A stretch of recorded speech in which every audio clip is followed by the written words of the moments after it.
পরের বার আমরা আবার করব। আমি জানি আজকে অনেকের বক্তব্য তারা শেষ করতে পারেনি, তাদের আরো অনেক অনেক বক্তব্য ছিল, কিন্তু আহ, পরের বার যাতে সবাই চান্স পায় এবং অনেক টাইম নিয়ে তারা তাদের বক্তব্যটা শেষ করতে পারে, সেদিকে আমরা অবশ্যই নজর রাখবো।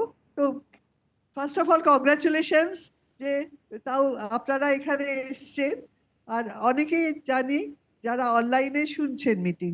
তো পরের বার যদি অনলাইনটা বন্ধ করে দিই, তাহলে আমাদের ঘরে হয়তো আরেকটু বেশি লোকজন আসবে। তো না না, ঠিক আছে, আমি বসে বলছি। তো কেমন লাগছে এখন অবধি? ভালো লাগছে তো? তো না, সামনে দিতে হবে না। তো যাই হোক, লেডিস ইনভলভমেন্ট প্রোগ্রাম, সেটা কি? লেডিস ইনভলভমেন্ট, এটা আমাদের বলতে হয় এই ব্যাপারে ইনভলভ হও, ওই ব্যাপারে ইনভলভ হও? তাহলে হঠাৎ আমি কেন এই কথাটা সিলেক্ট করলাম? তো নিশ্চয়ই সেখানে কোনো না কোনো কারণ আছে, তাই না? তো আমাদের মধ্যে দেখা যাচ্ছে এখন আমাদের বন্ধুর সংখ্যাটা যেন কোথায় একটা কম কম লাগছে। একটু নেগেটিভ হয়ে গেল কি? আমি কিন্তু সেই দিনের কথাগুলো মনে করাতে চাই। সেই যে আমাদের ভারত সভাগৃহতে মিটিং গুলো হতো, ওরে বাপরে বাপ, কি বিশাল ঘর, আর ভর্তি একদম গিজ গিজ করছে লেডিস। হয়তো কলকাতা জলে ভেসে গেছে, তারা আগে এসে হাজির হয়ে গেছে। তারা আগে এসে হাজির হয়ে গেছে, বলছে তুমি তুমি কখন আসবে, শ্বেতাদি তুমি আসবে তো? তাহলে ও, তোরা মিটিং আজকে করবি? বলছে হ্যাঁ, অবশ্যই করব। তারা আসবে কি, তারা এসে মানে সবাই নিজেরা প্রিপেয়ার্ড হয়ে বসে আছে শুনবে বলে। তো সেই এক্সাইটমেন্টটা আমাদের ফিরিয়ে আনতে হবে। আমরা খুব এক্সাইটেড, আমি জানি, আজকে দেখছিলাম খুব হাততালি পড়ছে, দারুণ বলা বলি হচ্ছে, কিন্তু সেই এক্সাইটমেন্টটা আরেকটু হয়তো বাকি আছে। ওটা ফিরিয়ে আনার জন্যই আজকে জাস্ট শুরু করলাম এই মিটিংটা। তো সবাই জানে আমাদের স্পন্সর করেছে শুভাশিস আর সুদেষ্টা ঘোষ, আর তার উপরে তো তীর্থঙ্কর সুপর্ণা আছেই সব সময়। এবং প্রত্যেকের কার কার কথা বাদ দেব?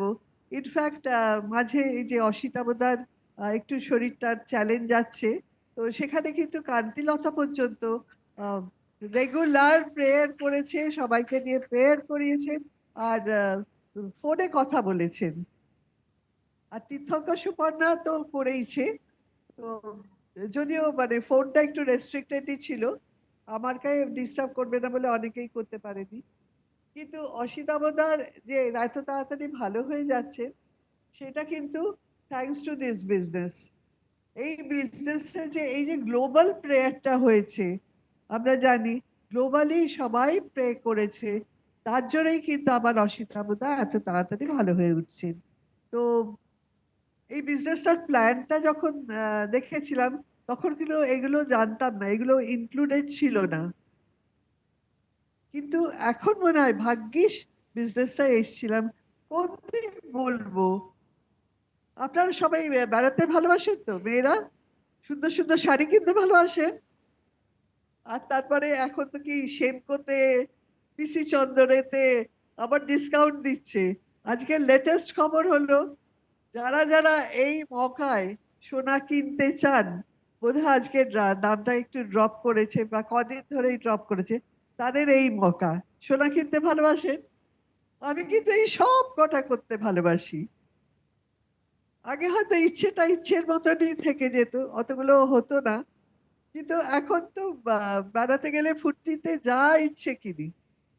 শাড়ি যখন কিনতে হয় তখনও কিনি, কিছু যদি গয়না কিনতে হয় সেটাও মানে করবার সুযোগ হাতে আছে, বা যা কিছু আর একটু আরামে আহ, থাকতে চাই সেটাও হয়। তো এই রকম একটা বিজনেস যেগুলো প্ল্যানের মধ্যে দেখানো হয় না, অথচ লাইফে পাওয়া যায়। আর ও হ্যাঁ, সব থেকে মানে আমার কাছে ইন্টারেস্টিং হলো কত জায়গায় ঘুরে বেড়ানো, বেড়াতে যাওয়া সবাই মিলে। আর যত নতুন নতুন ড্রেস প্রত্যেকবার বাইরে যাচ্ছি বলে আমরা যারা যারা যাই সবাই কিন্তু নতুন নতুন ড্রেস কিনি, তাই না?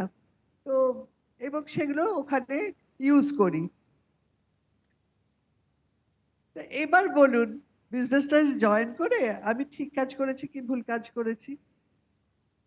আমরা দুজন, অসিতাভ দত্ত, শ্বেতা দত্ত, দুজনে মিলে এই বিজনেসটা বিল্ড করছি প্রথম দিন থেকে ভীষণ এক্সাইটমেন্টের সঙ্গে। তখন কিন্তু এত কিছু জানতাম না, কিন্তু একটা নতুন কিছু, এত মানুষকে মিট করা যাবে। এবং আজ থেকে বোধহয় 27 বছর আগে, তাই না? যখন প্ল্যানটা শুনেছিলাম, এই প্ল্যানটা শুনে আর বিলব্রিটের একটা কথা শুনে আমার কিন্তু স্বপ্ন তখন থেকেই ছিল লেডিস এম্পাওয়ারমেন্ট। তো আজকের দিনে দেখুন সমস্ত জায়গায় কিন্তু এভরি কর্নারে লেডিস এম্পাওয়ারমেন্টের কথা সকলের মুখে শুনতে পাচ্ছেন। আর মেয়েরাও ঠিক আগেকার মতো না, ঠিক সেই মানসিকতার মধ্যে নেই। তারা কিন্তু বেরিয়ে আসতে চায়। অনেকে নিডে পড়ে, কেউ কেউ নিজের লাইফটাকে এনজয় করার জন্য বিভিন্ন কারণে তারা কিন্তু আহ, নতুন করে বাঁচতে চায়। তো আমরা জানি এই বিজনেসে কিন্তু আমাদের মেয়েরাই হচ্ছে গ্লু অফ দিস বিজনেস, তাই না? তো সেই গ্লু যদি হয় লেডিস লেডিসরা, তাহলে তো আমরা ভীষণভাবে মেয়েদের চাই। তো মেয়েরা কেন ইনভলভ হবে? আমাদের কিন্তু নিজেদের যারা যারা এখানে আছি তাদের আগে কিন্তু বুঝে নিতে হবে এই বিজনেসটা থেকে কি কি পাওয়া যায়। আমি কি পেতে চাই, আমার ড্রিমটা কি, সেটা কি আমি এখানে মানে পেতে পারি? তো সেইটা দেখে তাকিয়ে ফাইন্ড আউট ইউর ড্রিম, তারপরে তো টাইম টু টাইম আবার চেঞ্জ হবে। দিয়ে তারপরে কিন্তু এই বিজনেসে ঢুকে আবার নতুন করে ড্রিম সেট করুন। এবং নিজের ড্রিম নিজেরা কি কি পাচ্ছেন সেগুলো অন্যদের সঙ্গে শেয়ার করুন, অন্যদের সঙ্গে শেয়ার করুন। এবং তাদের স্বপ্নটা কি জানতে চান, কারণ তাদেরও কিন্তু অনেক স্বপ্ন লুকিয়ে আছে। তো আর নিজেরা না প্ল্যানটাকে খুব ভালো করে বুঝুন।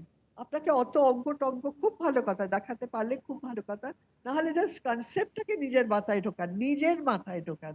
হ্যাঁ, তারপরে তো অন্যকে বলবো। আমি যদি নিজের এই কনসেপ্টটা বুঝতে পারি, তাহলে আমি নিশ্চয়ই আরো বেশি ইনভলভ হব এই বিজনেসটার সঙ্গে। কোনো প্রোগ্রাম বাদ দেব না, সমস্ত ফাংশনে আসবো। মেয়েদের তো প্রচুর কাজ করার আছে, সবকিছু কাজ। আমি এইটাই বুঝতে পারি না এটা মেয়েদের কাজ এটা ছেলেদের কাজ, এরকম কিছু না। আমায় যেরকম সবকিছু শিখতে হবে, আমার হাজবেন্ডও কিন্তু সবকিছু জানেন। আজকে কোনো প্রোডাক্ট ডেমো দেখাতে বললে উনি কিন্তু খুব সুন্দর দেখিয়ে দিতে পারেন, বা প্রোডাক্টের ব্যাপারে বলতে বললে উনিও কিন্তু খুব ভালো পারেন। তো এইভাবে কিন্তু আমরা, হ্যাঁ, তবে কেন আমরা হয়তো কিছু কিছু চেঞ্জ করে নিই, কারণ কাজটা করার সুবিধের জন্য, কাজটা এগোনোর সুবিধের জন্য আমরা কাজগুলোকে হাজবেন্ড ওয়াইফ হিসেবে ভাগ করে নিই, যাতে আমরা স্টপ মানে আমরা আমাদের টাইমটা যাতে সময় না নষ্ট না করি। তো সেইটাই আপনারা প্রথমেই বোঝান যে এই বিজনেস থেকে আপনারা কি পাচ্ছেন এবং কি পেতে পারেন। আপনি বুঝুন, তাহলে কিন্তু আপনি কোনো অপরচুনিটি মিস করবেন না। কত নতুন নতুন চেঞ্জেস আসে, তার মধ্যে কিন্তু আপনি নিজেকে ঠিক ফিট ইন করে নিতে পারবেন। সেকেন্ডলি হচ্ছে আমাদের সব থেকে বড় কাজ যেটা আমার মনে হয়, যে আমরা যদি আসি, অনেকেই তো হাজব্যান্ড ওয়াইফ শুনলো, হয়তো হাজব্যান্ড ডিসিশন নিলেন জয়েন করবেন, মিসেস এলেন না, অথবা মিসেস এলেন হাজব্যান্ড এলেন না। ঠিক আছে, টেম্পোরারি হয়তো চালিয়ে যেতে পারেন, কিন্তু বেশি দিন চালাতে গেলে, বেশ ভালোভাবে সাকসেসফুল ভাবে বিজনেস করতে গেলে কিন্তু আমাদের কি করতে হবে, দুজনকেই নামতে হবে। হ্যাঁ, যেটা আমার দায়িত্ব সেটা কি আমি করছি? আমার প্রথম দায়িত্ব হচ্ছে আমার যেটা এনভায়রনমেন্ট, আমার যেটা হোম, সেটাকে পজিটিভ রাখা, সেটাকে এক্সাইটেড রাখা, সেটা মোটিভেটেড রাখা।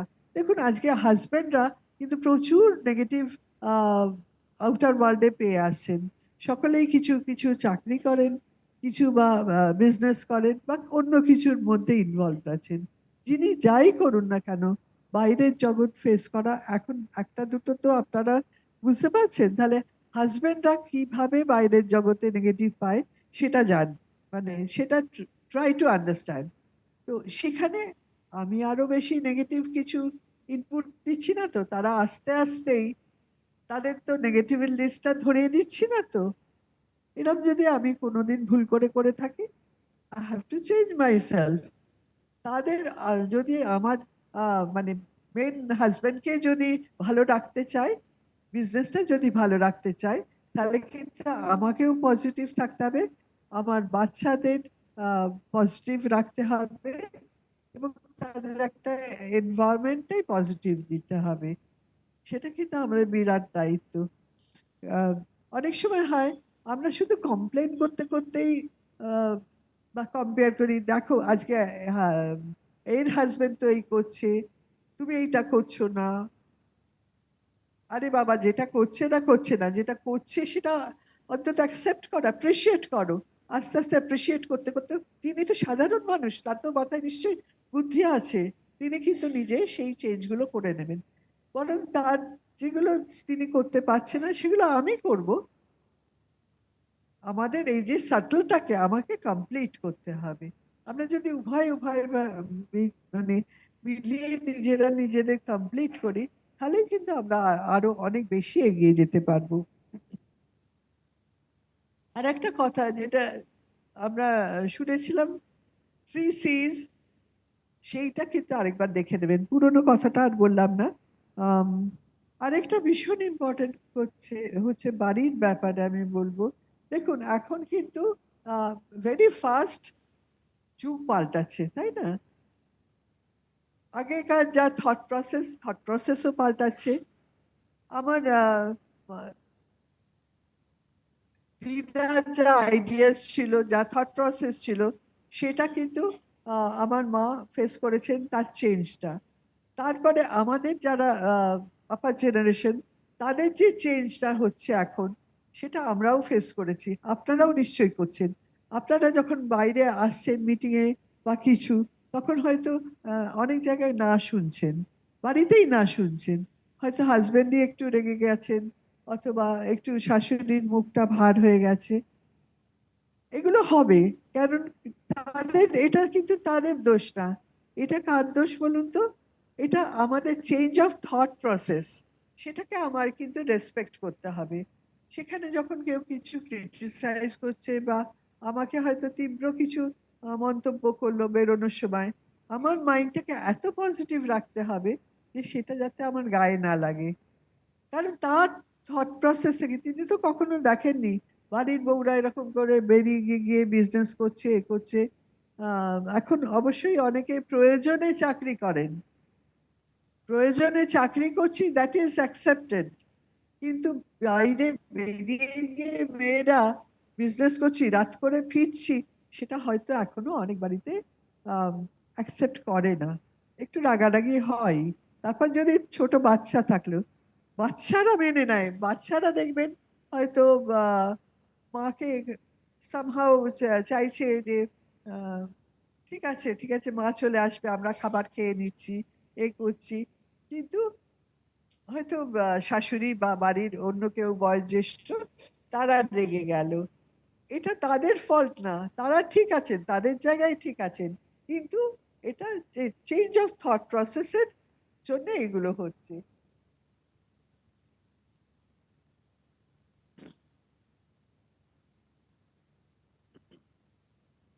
তো এইটার একটু মূল্য দেবেন, রেগে যাবেন না, নিজেকে পজিটিভ রাখুন, এত পজিটিভ রাখুন যাতে তারা কখনো মানে যা বলছে বলে যাক।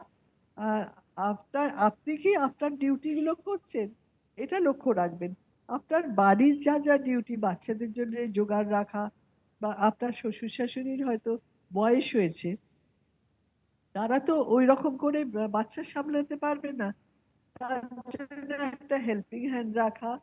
দেখুন, সবাই যারা বাচ্চা নিয়ে করছে, তাদের আবার আউটলুকটা অন্য রকম। হ্যাঁ, সেইগুলো দেখে আমি একটা কথা বলতে পারি যে আমি যখন একা ছিলাম তখন হয়তো অনেক সময় হয়েছে যে আমি খাবার টাবার সমস্ত রেডি করে এসেছি, আমার ছেলে বড়, কিন্তু মেয়েরা তো একটু বেশি বড় হয়। আমার মেয়ে কিন্তু ঠিক টাইমে খাবার টাবার দিয়ে মানে দাদাকে সে খেতে দিত। এটা তাদের আন্ডারস্ট্যান্ডিং। তারা সবসময় চাইতো যে মা ফিরে এসে যাতে মাকে কিছু না মানে ফেস করতে হয়। এইরকম বিভিন্ন রকম আপনারা শুনবেন, বিভিন্ন রকম ফেস করবেন। আপনি আপনার ডিউটিগুলো করে যান। আপনার শাশুড়ির যদি কোনো রকম ওষুধ রাখার থাকে বা শ্বশুর মশাইয়ের কিছু দরকার থাকে, সেইগুলো কিন্তু আপনি সব ঠিক করে তারপরে বাড়ি থেকে বেরোবেন। এবং তার জন্যে হয়তো আরেকটু আগে আপনাকে উঠতে হলো বা কিছু, সমস্ত জোগাড় করে নিন। আর সব কথা না মাথায় থাকে না, মেকিং আ লিস্ট, লিস্ট করে নিয়ে সেই কাজগুলো করুন। আপনার ৫টা জামা ময়লা হয়ে গেল, সেটাকে ইস্ত্রি করতে পাঠাননি, ভুলে গেলেন, ঠিক আছে, সেগুলো মেনে নেবে। কিন্তু অন্যের প্রতি যা দায়িত্ব, যা কর্তব্য, সেগুলো কিন্তু আপনি একেবারে লিস্ট করে লিখে রাখুন। আর সবাইকে এনকারেজ করুন যাতে তারা রেগুলার মিটিং এ আসেন। আজকে দেখুন এই যে এখানে এলেন, এতগুলো লিডার্সদের শুনলেন, কত নতুন রকম কথা জানতে পারলেন। আর সেই জন্য সমস্ত সময় আপনারা মিটিং এ আসবেন, দেখা হবে।